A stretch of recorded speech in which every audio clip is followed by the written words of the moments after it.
Hey everybody, Dutchsinse here. And I want to thank Chrissy Sumer for sending this over to me. This is a story that broke. Strange loud booms have been reported across the state of Oklahoma now. And we do have an explanation for this, which we'll get into in a second. But first I'm going to read you the first couple paragraphs on this. If you hear a bang in the night in Oklahoma, it's probably not a monster, but could be something worse. An earthquake. Across the south central state, 20 earthquakes were reported to the USGS on Saturday alone. One of those quakes in the Edmond area had a magnitude of 3.5. But residents are puzzled as to why the quakes are occurring so frequently and making such alarmingly loud noises. Quote, "Felt like booms going off. It's just a huge loud noise, and then it's like a reverb from that boom that just shakes the entire house," Logan County resident Nancy York told the ABC News affiliate KOCO in Oklahoma City. "If I'm experiencing 8 of these in one day, then when does it erupt and become absolutely horrible that takes my house down?" York asked. Now you guys can go on and read the rest of this. They talk about similar booms have been heard across Rhode Island, Indiana, South Carolina, Ohio, all in the last month. Now, the explanation. This is Earthquake 3D. It's a USGS feed of the most recent earthquakes, and we're looking at the last 24 hours of 2.5 and greater in the US, 4.0 and greater internationally. Now, last night there was a 6.5 that occurred in Barbados, and a series of smaller earthquakes, 4.0s, that occurred across the southern edge of the North American plate entirely, butting up down to Central America. So from, let's say, Mexico south to South America and Colombia, a flurry of earthquakes happening down here you can see. Now also, over the last week, look what happened to the southeast. The 4.2 and 3.2 that struck in South Carolina, and we had that 2.9 and a subsequent 2.8 that fell off the map just over 7 days ago up here in Canada. Now, I did a post 10 days ago now on the earthquake activity in North America, showing everyone that this North American craton displacement, the craton is the unsubducted plate. You can see it here on the right. The earthquakes last week, 10 days ago, here matching up with the edge of the plate.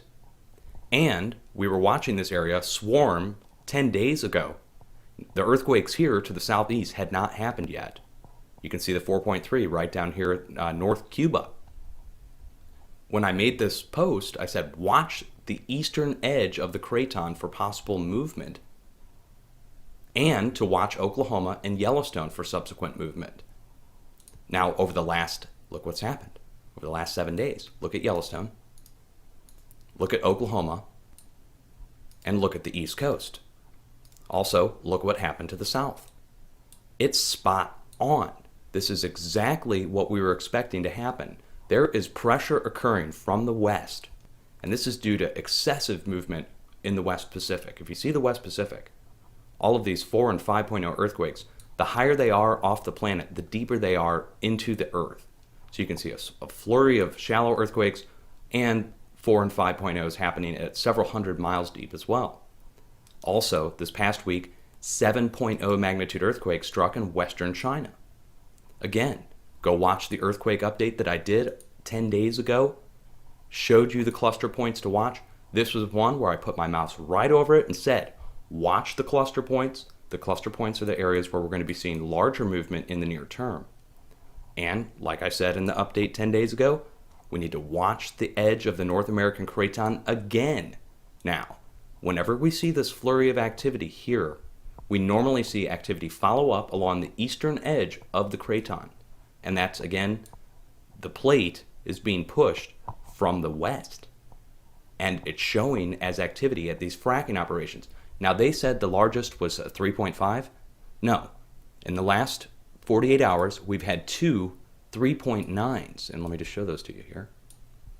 And we're going to go look one of these up. In case you're wondering whether or not these are fracking, the USGS has already confirmed this in several press releases talking about the fracking operation in Oklahoma producing the earthquakes. They happen roughly all at 3.1 miles deep. That's much deeper than the actual injection that's going on, and they're trying to figure out why it's happening. They've already created perforations. Let me show this to you again. They've created perforations in the edge of the North American craton. Now, this is Yellowstone. Yellowstone already showing earthquake activity due to the pressure. But in southern Colorado, North Texas, here, the 2.8 magnitude earthquake. Look at, again, the swarm happening in central Oklahoma. And Arkansas, the same thing happened in Arkansas in 2011. And it resulted in multiple 5.0, borderline 5.0 earthquakes that did damage houses. And that takes us back to the residents here. You know, is it going to take your house down?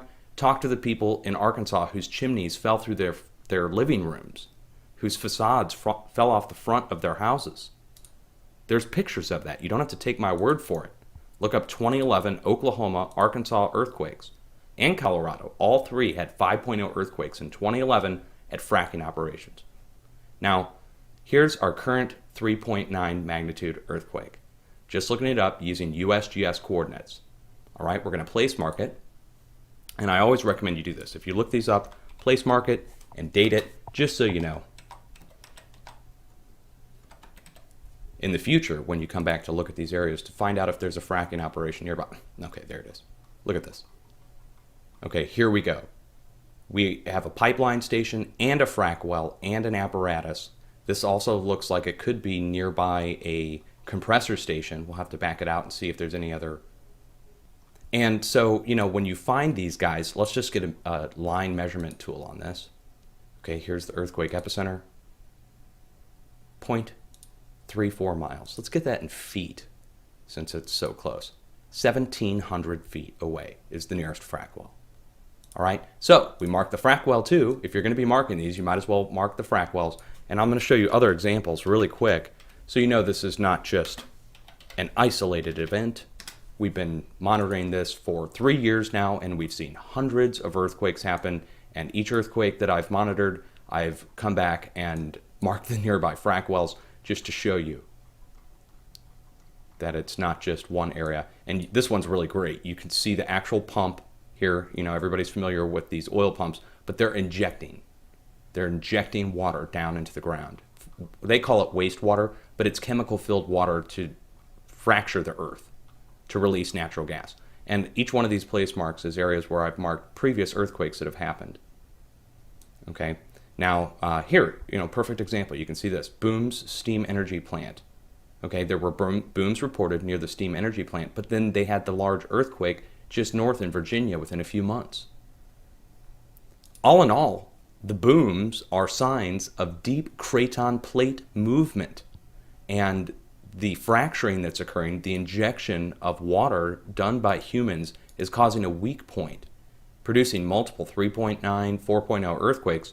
This is going to carry on into the future, folks. I hate to break it to you, but the pressure from the west is not letting up. We keep continuing to see multiple 6 and 7.0 earthquakes happen over the several weeks time period, and that's causing pressure to build on the North American plate from the west. Not coming from the mid-Atlantic ridge, it is spilling over. You can see how it occurs. Let me just take this down. Okay, we're looking, this is the last 7 days.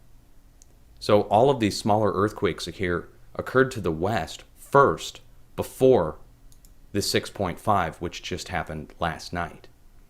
So you just trace it back and you can see the pressure is coming over from the west and spilling down the plate, and coming further from the west down to the south and spilling to the west, from the west to the east again. All right, guys?